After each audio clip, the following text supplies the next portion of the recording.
Special masala వారి divine Shaktipeeth stories. లంకాయాం Shankari Devi అమ్మవారి అష్టాదశ శక్తిపీఠాల్లో ముఖ్యమైనది మొదటిది.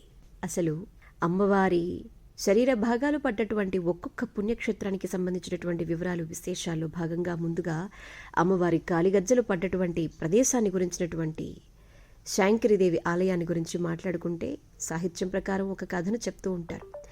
ఒకానొక సందర్భంలో అమ్మవారికి తనకంటూ ఒక ఇల్లుంటే బావుండు అనిపించిందట.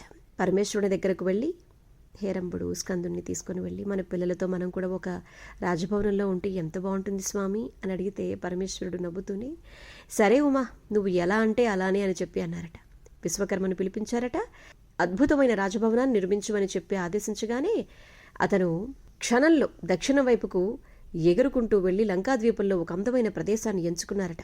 అతను బంగారం రత్నాలతో మెరుస్తున్నటువంటి జలపాతాలతో చల్లగా ఉన్నటువంటి అందమైన తోటల పువ్వుల సువాసనలతో నిండి ఉన్నటువంటి అద్భుతమైన నిర్మాణాన్ని నిర్మించిన వెంటనే ముల్లోకాల తల్లి నివాసంగా అర్హత కలిగినటువంటి రాజభవనం ఇదే అని చెప్పి అతను ఖరారు చేసుకున్న తరువాత పార్వతీదేవి ఆ భవనాన్ని చూసి ఆనందించి బ్రాహ్మణులతో అత్యుత్తమంగా గృహప్రవేశాలు నిర్వహించాలి అని చెప్పి అనుకుంది. మరి ఎవరు చేస్తారు గృహప్రవేశ కార్యక్రమాన్ని అనుకున్నప్పుడు రావణుడు వచ్చాడట.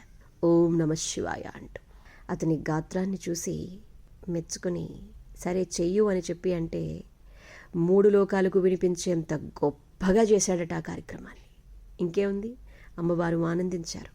నాయనా రావణ, ఇంత అద్భుతంగా నా గృహప్రవేశాన్ని నిర్వహించావు కాబట్టి నీకు ఏం వరం కావాలో కోరుకో అనేసరికి అమ్మా అడగొచ్చో లేదో వేడుకనికి ఇంత బాగా నచ్చింది, ఇల్లు నాకు అంతే నచ్చింది, నాకు ఈ వేడుకను చేసినందుకు గాను ఈ ఇంటినిస్తావా అని అడిగారట. విధి ఆటను చూసినటువంటి పరమేశ్వరుడు పార్వతిని చూసి నవ్వితే పార్వతీదేవి కూడా తనలో తాను నవ్వుకుందట. రావణాసుడికి అర్థమైంది, స్పష్టంగా ఏం జరగబోతుందో తెలిసి పులకించిపోయాడట. కానీ ఒక పక్కన అపరాధ భావన కలిసి వేస్తుంది.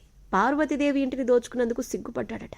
అమ్మవారికి అక్కడి నుంచి వెళ్ళిపోతూ ఉంటే అమ్మా నీకు నచ్చినంతకాలం ఈ లంకలో నివసించు, ఈ భూమి నీ పాదాల మీద పడినటువంటి దుమ్ముతో సమానం, దయచేసి నువ్వు ఇక్కడే ఉండి ఈ భూమిని ఆశీర్వదించమ్మా అని అన్నారట. పార్వతీదేవి నవ్వుతూ రావణ అంగీకరిస్తున్నాను, కానీ నా శక్తి ఎల్లప్పుడూ ఈ ప్రదేశంలో ఉంటుంది, ఒక్క షరతు మీద మాత్రమే. నువ్వు నా ఆజ్ఞల్ని ధిక్కరిస్తే నేను ఈ ద్వీపం నుంచి వెళ్ళిపోతాను అనంటే అమ్మవారు చెప్పిన మాటకు సరే అని చెప్పి ఆ షరతుకు అంగీకరించడంతో పార్వతీదేవి ఉన్నారట. ఇక రావణాసురుడు శాంకరీదేవి ఆలయాన్ని నిర్మించడం జరిగింది.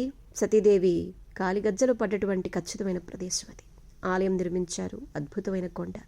శాంకరీదేవి ఆశీర్వచనాలు మనందరిపై ఉండాలని కోరుకుందాం. లోకా సమస్త సుఖినో భవంతు.